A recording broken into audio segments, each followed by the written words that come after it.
Lucid Dreams. What are they exactly? Well, maybe you're familiar with this term, or maybe you aren't. Strangely enough to me, there are people out there who are not familiar with the whole term. Regularly I ask people, when you go to sleep at night, are you ever aware that you're dreaming? And sadly the response usually is, no, I'm not. But in reality, for me personally, it also doesn't happen a lot. But it has happened enough times that I know there's something highly spiritual to all of that. Lucid dreaming simply means being aware that you're dreaming. Again, I find it interesting with Neville's work that he would say that this life is just as much a dream as the ones you have at night. That is perhaps at a way more advanced level, because if it is a dream, you can control it. In a lucid dream, you can totally control the whole world that you find yourself in. The dream world, we would say. So if this physical life is also a dream, if you are aware that you're currently even dreaming, then it shouldn't be hard to control it and manifest what you desire. It's kind of beautiful and mind-boggling at the same time. So I just wanted to share with you a new example. A few days ago, I went to sleep at night.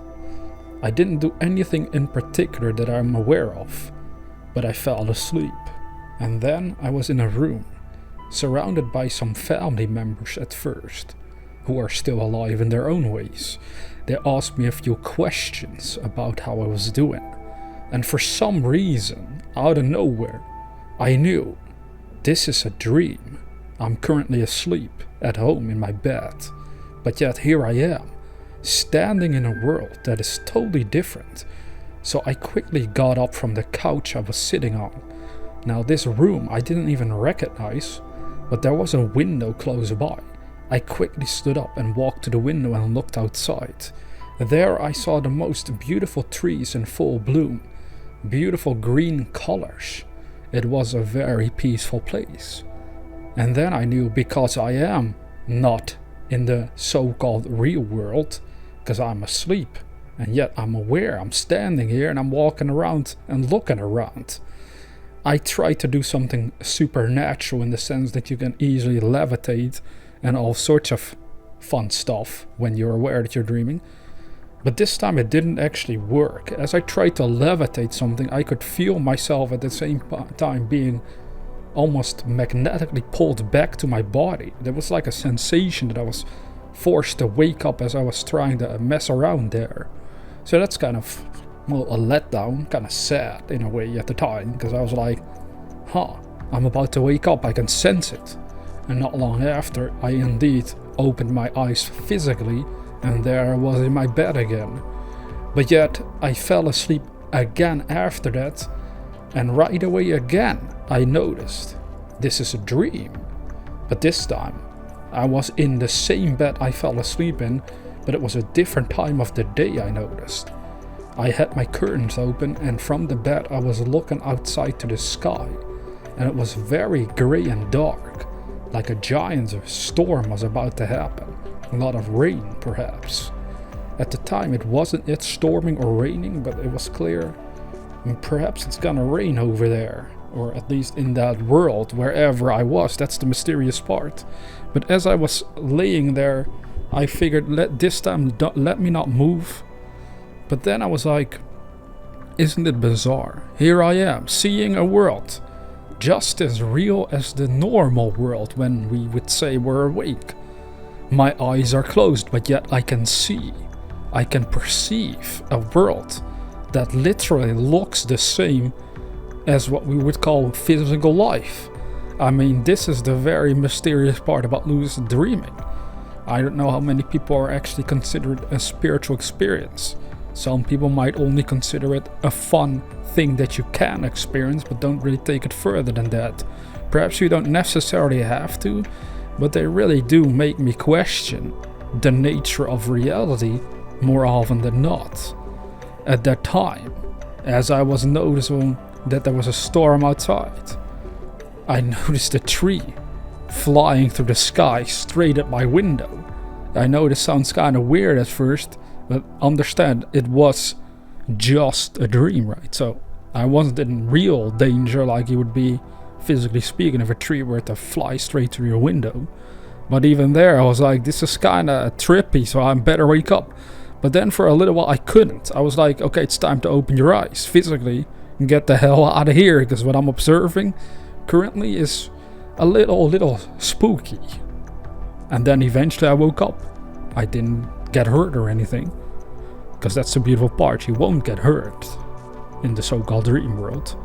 You might think you will get hurt, but it doesn't really happen. Eventually I woke up, and then I got up and did some things. I think I made a YouTube video back then. I didn't talk about this or anything specifically right away.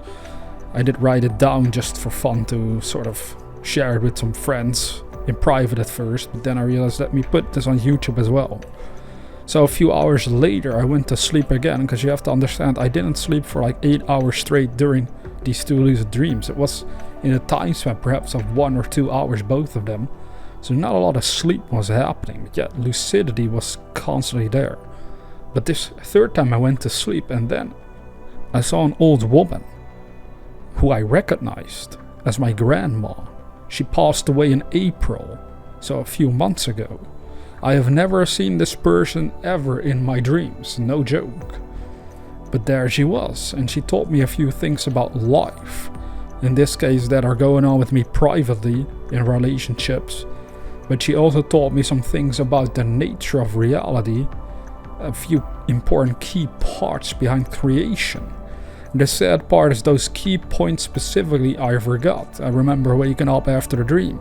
I can remember what she said concerning relationships and, well, certain things that are happening to most of us, where, you see, I know it's a kind of vague, but it doesn't really matter what she said about the relationships I was in, just like be a good person, this and that, and try to see the good in others, which we can always be reminded of when we lose track of that. Even I do. Sometimes I'm like a workaholic and that I forget, hey, also be nice to people. Don't forget about that, Ranil. So it's kind of like a reminder at first that she gave me.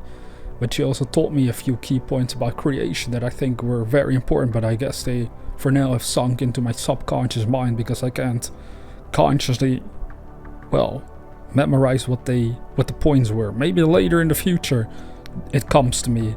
Perhaps she just implanted a few seeds in my consciousness, who knows. However, I did verify this experience with my father, who obviously knows her the best as her son.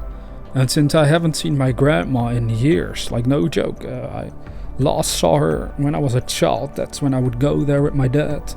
But as an adult, well, I actually never seen her really. One time was when my own mom passed away in 2008. And the second time was when my sister got married, I think. This was in 2014, so at least 6 years have passed almost since the last time I've seen her again. And there she was in my dreams, and I told my father about it, what she told me and what she was sort of like. And I asked him, do you recognize this in any way? And he said, well, the way you describe her is surely how she was in life. So at least it was sort of a confirmation that he recognized it, but also that there's something to this all. When someone passes away and they end up in your dreams, don't underestimate it. It might actually be them trying to communicate with you while you're on planet Earth. And it's actually a beautiful thing, because it's a reminder of the immortal nature of life itself, that we're never really gone. It just seems like people are gone, but that's only to our senses. Physically speaking, they're not walking around like us, but spiritually speaking, they're just doing their own things, experiencing their own stuff. And it was a beautiful dream. This one I wasn't necessarily lucid, where I took total control of the dream and really sat down and took the time to talk to her. I just allowed her to speak to me about certain things. And then I woke up. And you see, this has happened before to me with my own mother back in 2018. So 10 years after she passed away. Well, even before that, I would actually dream about her sometimes. But it was 10 years after that I specifically remember meeting my mother, but she wasn't the same person how she was physically. She was a younger person. She looked totally different in a way. But yet I intuitively recognized her as my mother. I could sense that. And this is also something Neville would say, that people who pass away end up instantly restored in a new young body. But yet those people might not even realize that they have passed away. Now in this case, with my own mom, in 2018 she clearly knew she had passed away because she said the universe had given her new life. With my grandmother, I didn't necessarily hear her say that she knew she passed away. She simply almost preached to me in her own way. And again, it was apparently something that she would always do with my dad. She would be very strict and have very specific rules and ideas about life that you should follow. If not, you're a bad boy in her eyes. But you have to understand, she was also 90 years old. Almost 100 years old. She lived a long life. She's from a much different generation than I am currently, or anyone new that is born right now. So in a way, it's beautiful. But again, that shows to me that there is way more to dreams than we might admit. We might think, oh, it's just a dream, right? It's just an hallucination. It's just a figment of my imagination. But again, what if those dreams are indicating of a spiritual reality behind physicality? What if it simply hints at what is to come when we all pass away, that we enter those dimensions? And wherever it takes us, I don't know. I guess that is up to us all to discover for ourselves. But at least it should take away some of the fear of passing away ourselves. Because, it's easy to fear that, but ultimately the fear we have around is in a way of letting go of the physical side of life. Because once we pass away, perhaps it's a little scary to know, I'm going to let go of this current body, so I'm not going to come back ever again. You won't ever come back to your body at that point. So that sounds like a huge spooky thing, but at the same time, it seems there's been stuff set in place that it will make it easier for us to deal with it once the time comes.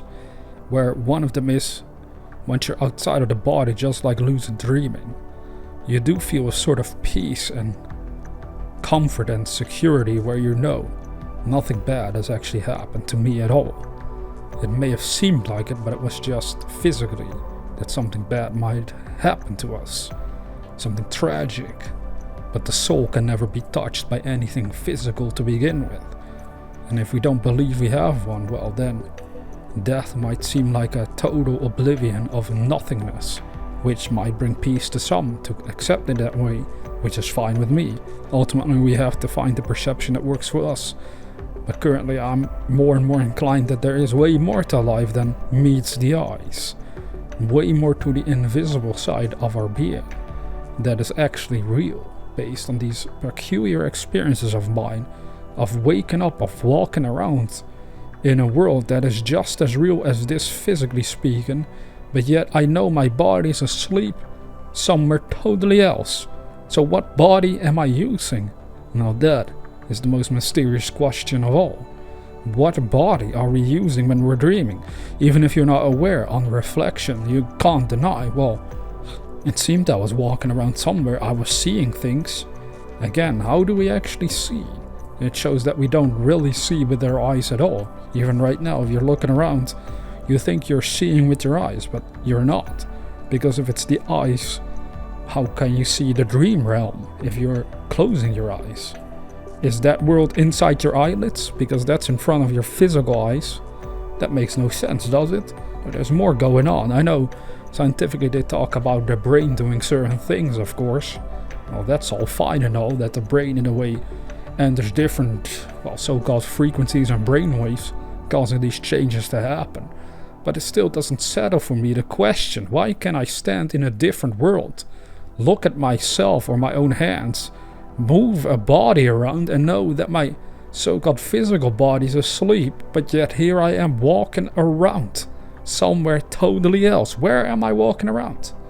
I have yet to figure it out. Perhaps I will never know the answer because it's such a mystery, but yet it does confirm beautiful things about the deeper nature of our existence.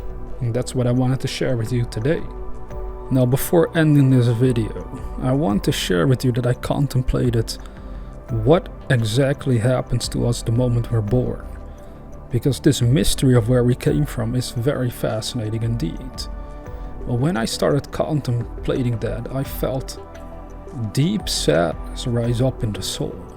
And in that moment, it seemed to me this is happening to all humans. When they are born, they cry. Why is that? Well, it's not as simple as people make it sound. They might be crying because in that moment they know they are born in time-space reality. So for now, their real powers are limited. That would again confirm that it's God becoming man. So that man becomes God individually. So we pass through time-space reality to develop individually and come back with greater powers than we can imagine because of it. So for now, I suppose the people who do have these experiences, they might not always realize they're being shown the true nature of reality, of their own souls. Because whenever it happens, it does make you feel different about your own existence, since you can't deny that it is happening to you. If you say a lucid dream, it was fake, it wasn't real. Now, why would this world be any more real if you walk around it in a similar manner, but yet there is a difference depending on how your consciousness is perceiving the world. In one place you could end up in total control. Everything is like yourself pushed out. It obeys you, but you can also for fun just communicate with people and do things as if you are not. And just know in your mind you have a cheat code on called a God mode. It also explains the fear of death to me in a deeper way. These experiences, and it's mostly clear to me, it's because the fear is over letting go of our physical lives forever. The idea of not coming back to the exact same life potentially again, but are then left to explore and do totally different things in a journey beyond your imagination, might be a bit spooky at first. Especially if you haven't had any lucid dreams before that, to know your consciousness operates in different dimensions if it wants. Well, the good news is that this fear is only temporarily, so if you have it, I hope it can be of some comfort that it won't last. In fact, once you are aware you are outside of your body, it instantly vanishes, the fear. Since you know, wait a minute, I might as well explore where the heck I am now, because this is quite intriguing to say the least. And for those curious about sleep paralysis, I can only explain this from experience. Sometimes when I then lay down, I hear loud buzzing sounds in my skull, and I can sense my consciousness is about to drop out of my body, and I get shot back into my body and it feels completely messed up physically.